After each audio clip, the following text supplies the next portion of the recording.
I'm Sarah Lacy. And I'm Paul Carr. And welcome to Too Long Didn't Watch, the show that asks if there's life outside the Silicon Valley echo chamber, or in my head, one or the other.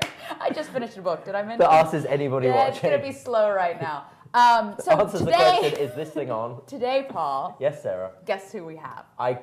Could it be the guy, the huge guy behind us? It is. Go His name is John Paglia. No way. He is the author of Pepperdine's study about private capital markets, which I've written about before on TechCrunch. Good lord.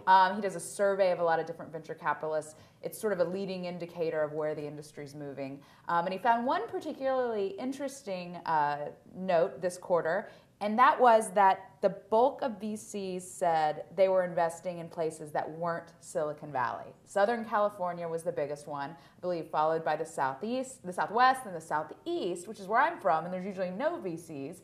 And still only something like 7% of VCs said Silicon Valley would be where they were investing. Now, I'm not from America, so when people say Southern California, that doesn't, I have to figure out what that is. That's Disneyland. Let's go to John. John.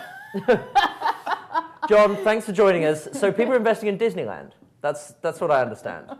Well, it seems to be. Yes, Southern California is definitely an area that is gaining a lot of attention for the next 12 months in terms of venture capital investments.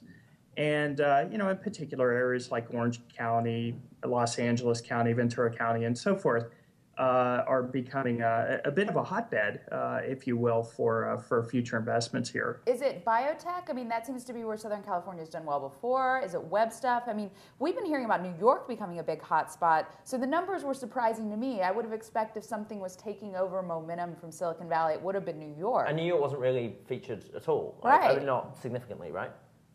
Yeah, that's right. And, I think what it is it's a variety of industries in this Southern California area.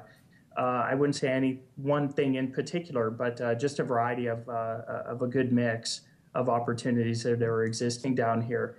And interestingly, the vast majority, the largest concentration of respondents came from Silicon Valley for the survey, so I found that particularly interesting. Yeah, I mean, I was going to ask you, right now, all of our viewers are watching this, and they're saying, this guy's totally full of it. This guy just wants he's on a Southern California agenda. There's no way that the Southwest, the Southeast, and Southern California... Yeah, it was telling me you said down here. Are going to be getting more investment in Silicon Valley. I mean, that would, if your numbers actually reflected what happened in the next 12 months, that would be a massive sea change for where startups are coming from. But great news for Orange County. No, but tell us why we can trust these numbers. I mean, for people who are going to watch this and say this guy's full of shit. Are you selling your house? Is that what's going on here? You want to pump up the real estate? Are you hoping that Foursquare is going to buy your car? All I'm doing, folks, is reporting the survey data that was given to me. Mm-hmm. One of the interesting things is that we also asked what current portfolio companies were in terms of their current domicile, and then we asked what the expectation was for the next 12 months. So it gave us a pretty good opportunity to see where current portfolio companies exist and then where the attention is looking forward over the next 12 months. So those numbers are somewhat calibrated within the current portfolio. Okay, great. Now, Southeast, what do you mean? So I grew up in Memphis, Tennessee, and I would love to say there was a flood of startups and venture activity there, but there's not really. Atlanta used to be a hot spot, Raleigh-Durham, but a lot of those really collapsed along with the kind of great 2000 bubble when things really constricted back to main areas in the U.S. So where in the Southeast is there going to be a boom? Yeah, and I think that's a fair question. And to be perfectly candid, I can't pinpoint any particular area, but the usual suspects seem to pop up on the screen that we saw in the past. And Southeast is a pretty broad definition. So I think that because of the large concentration of land mass considered to be in the Southeast, naturally it captured a pretty decent concentration of respondents. Mm-hmm. Okay.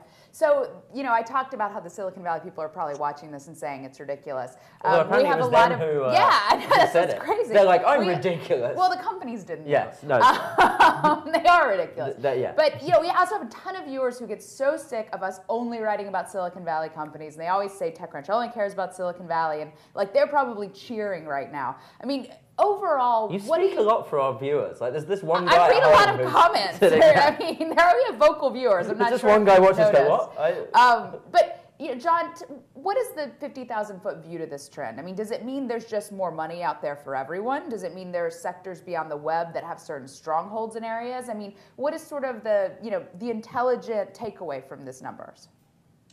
Yeah, well, I think that what it does is it is suggesting that, capital is very portable, and technologies that once were domiciled in the Silicon Valley are also portable. And I think that's what is driving a lot of these results is that there are opportunities that once were confined because of lack of mobility to one particular geographic area or areas.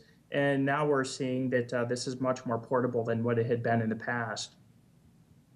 Final thoughts from the Brit? Yeah, no, I'm still trying to work out my geography of America, but I have a healthy skepticism, let's say, about these numbers. I have every faith in the way you put them together. I just don't buy it yet. I just don't. I would like to see New York higher. I'm not convinced Orange County is going to be the next, launch pad for, Well, but you realize startups are about more than just consumer web. No, I do. That's part and of your the point problem, about is that biotech we is tend to sound. only think of startups Right. as being consumer web. There's a lot in clean tech. Yeah. There's a lot in biotech. There's a lot in more sort of older areas of technology. And, I could buy that maybe that's booming in some places that aren't, the traditional hotspots. Yeah. But we can't only think of media web 2.0 companies. No, I agree. And also, I think as a sort of tech person, it's like you have that sort of like availability bias. It's like, well, I don't see any of these companies. And it's like, well, perhaps because people don't cover them enough. Perhaps, maybe you should leave the valley. Maybe I should, Maybe you should leave your echo chamber. As my accent will testify, maybe I should just get out of my comfort zone and travel somewhere else and learn something. You're absolutely right. I think that's all we have time for. John, thank you very much for joining us. Thanks, John. Thank you very much.